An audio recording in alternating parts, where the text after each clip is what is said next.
Oops.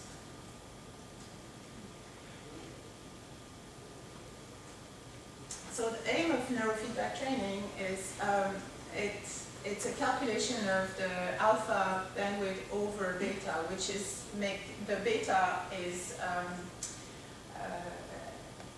associated with the alertness, and the alpha is associated to relaxation. So when your relaxed mind is higher than your concentrated mind, alpha goes up.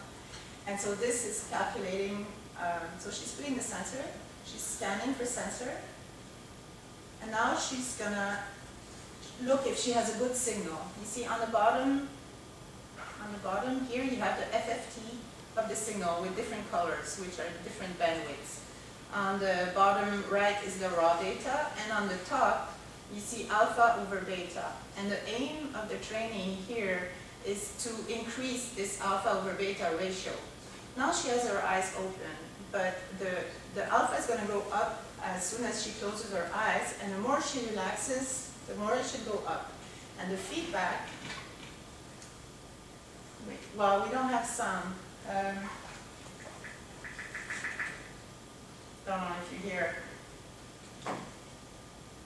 It's just a water white noise that just increases in volume. So you're concentrating, well, you're relaxing, and you're trying to focus on the sound that you hear and try to make it louder and louder and louder. Or if you just look at it from another point of view, it's a bit like a mirror. If you hear it go louder, it's telling you you're doing good. And so it goes and it follows this ratio.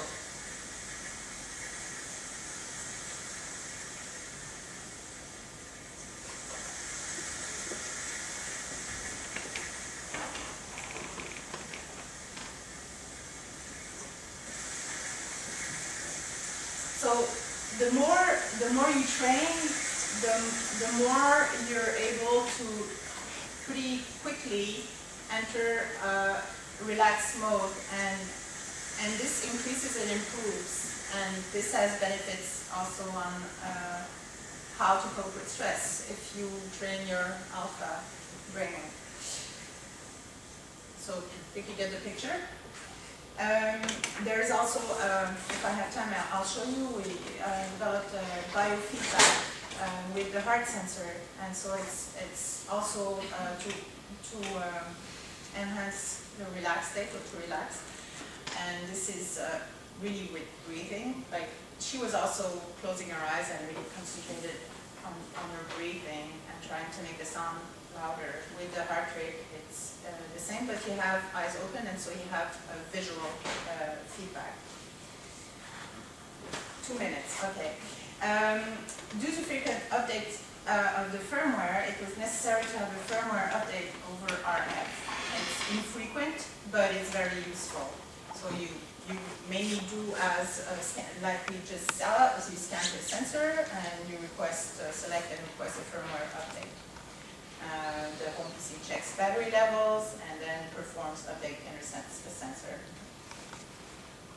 The largest power consumption occurs during the time that the radio is switched on. So for power energy savings, this was crucial. So reception takes twice as much as transmission. So the sensor listens for a home PC to broadcast only 15 milliseconds every 15 seconds. And when the sensor hears a broadcast, it fully activates the radio and it begins the session by passing attributes to the home PC so that the PC can list the sensor for the user to select. The sensor, however, will switch off the radio after 1 minute of inactivity from the home PC in order to conserve power. Each sensor has a unique address, and once a sensor is activated or has completed the download, it goes back to radio silence mode. Data download. The home PC is in full control, instructing sensor to send across data. And this is also for energy saving. It simplifies the protocols for multiple requests during packet loss, and if the PC detects battery low. Streaming to save power sensor. The to save power sensor always transmits and never listens. Lost packets are considered inevitable, but PC should interpolate data. In this case, the PC is doing the computing. Firmware updates. This is a key issue here, since since firmware updating is so important in any wireless system, then the radio communication protocol should insist to be part of this issue. In our case, a very simple but effective low-power methodology is being used. Major savings are achieved by understanding the use case and then adapting the radio protocol around the use case. Switching the radio off for as long as possible achieves the simplest savings, but impacts user experience. If you have to wait 1 minute every time you try to find a sensor, you're gonna abandon. By sending heavily processed data, energy savings are achieved due to much lower number of bytes transferred. So the sensor is processing a lot of data. But there's a maximum that you can do because it also uses a lot of energy. And data loss and retries to repair data loss uses energy. As far as possible, we try to timestamp data so that lost packets are interpolated. We do apply retires, but this is strictly limited.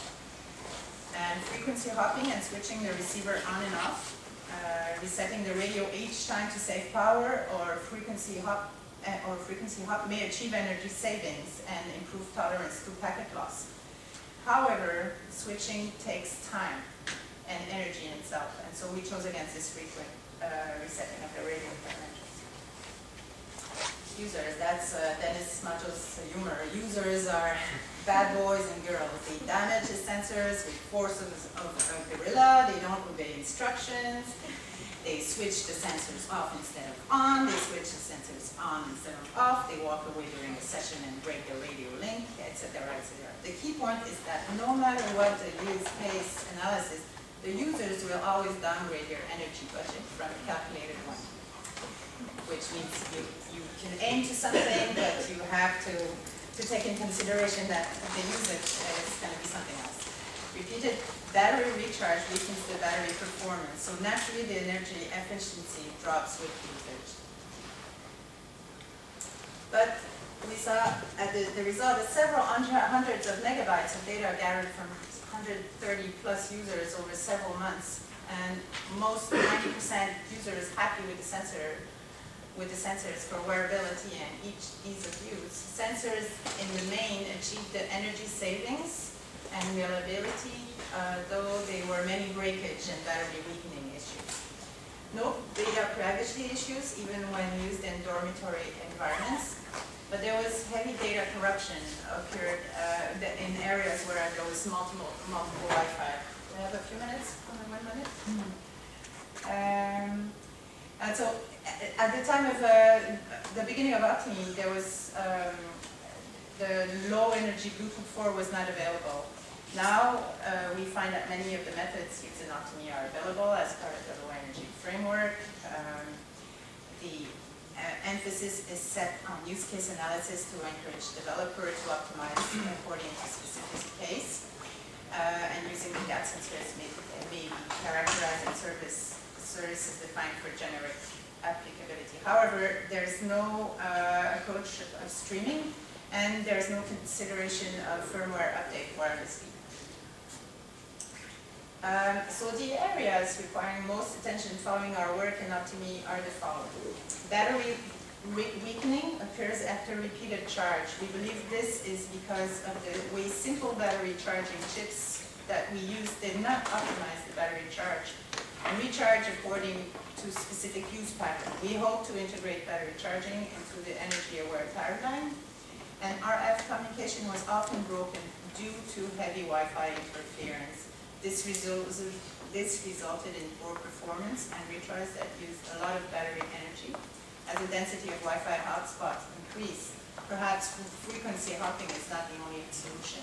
A low-energy method could be developed where the home PC predicts clean radio bands and tells the sensors which to use more of, for example, may be more profitable than using random hopping. In reality, we found Wi-Fi hopping is rather cyclic and not so random, such that a human could predict the corruption cycle time. Et voilà.